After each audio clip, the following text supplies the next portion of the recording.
बिस्मिल्लाहिर्रहमानिर्रहीम, अस्सलाम वालेकुम। उम्मीद है आप सब खैरियत से होंगे, जहाँ भी होंगे खुश होंगे। सुबह सुबह में आज एक बहुत बड़ी खबर जो है वो आई है और वो खबर काफ़ी ज़्यादा अफसोसनाक है कि मंजूर पश्तीन की भाई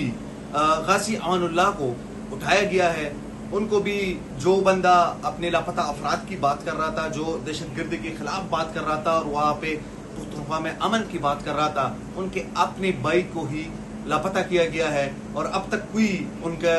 पता नहीं है कि वो कहाँ पे है और कहाँ पे नहीं है। पिछले दिनों में आप लोगों को याद होगा कि जिस तरह पख्तून तहफ़्फ़ुज़ मूवमेंट पे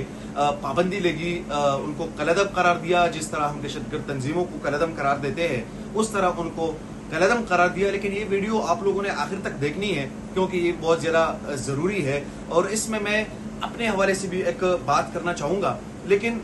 जो ये खबर है गाजी अमानुल्लाह वाला, जिस तरह उनको उठाया गया है और अभी तक उनका कोई किसी को इल्म नहीं है कि उनको कैसे उठाया गया है और कहाँ से उठाया है और अब इस वक्त वो जो है वो कहाँ पे है। लेकिन इसके साथ साथ जो एक चीज़ बहुत ज़्यादा ज़रूरी है कि हम पिछले कई अरसे से ये बात कर रहे हैं कि बलूचिस्तान में, पुख्तनख्वा में, मुख्तलिफ जगहों पे पाकिस्तान के बेशतर इलाकों में से लोगों को उठाया जाता है और ये सिलसिला शायद वहीं पे रुका नहीं था। ये सिलसिला जो है वो उसके बाद भी जारी रहा और जब हम पंजाब की बात करते थे तो ये जो पाकिस्तान तहरीक इंसाफ के जब उनका टेनेवर ख़त्म हुआ उसके बाद पाकिस्तान तहरीक इंसाफ के लोगों को जिस तरह पंजाब से भी उठाया गया वो भी आप लोगों के सामने है कि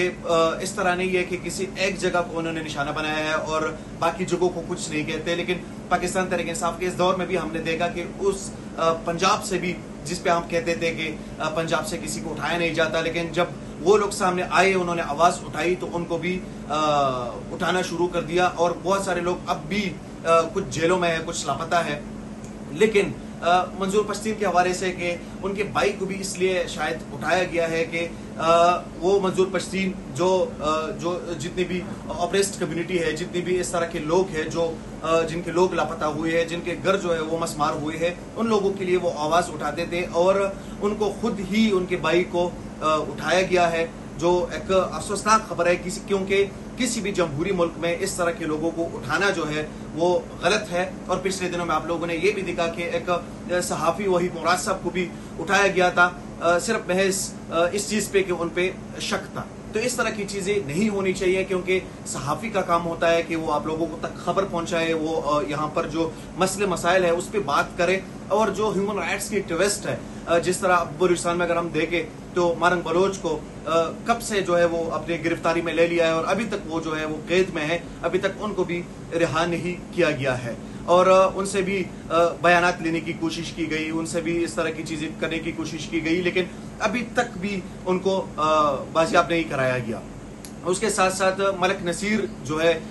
उनको भी आप जानते हैं ज़िला खैबर से कि उनको जिस तरह गिरफ्तार किया गया था, अब भी वो उनकी गिरफ्तारी में है। अब्दुल समद खान जो है उनको भी उठाया गया था, अभी भी वो उनके तहवील में है और अभी तक वो भी बाजियाब नहीं हुए हैं,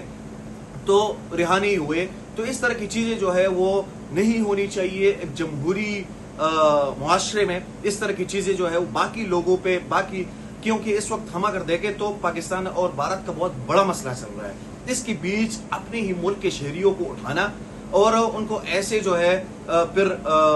टॉर्चर करना, ये चीज़ें जो है ये काबिल अफसोस है और ये चीज़ें नहीं होनी चाहिए। कुछ चीज़ें और भी है वो आप लोगों के साथ में डिस्कस करूंगे इंशाल्लाह नेक्स्ट वीडियो में। अभी तक मुझे इजाज़त दीजिए, बहुत शुक्रिया।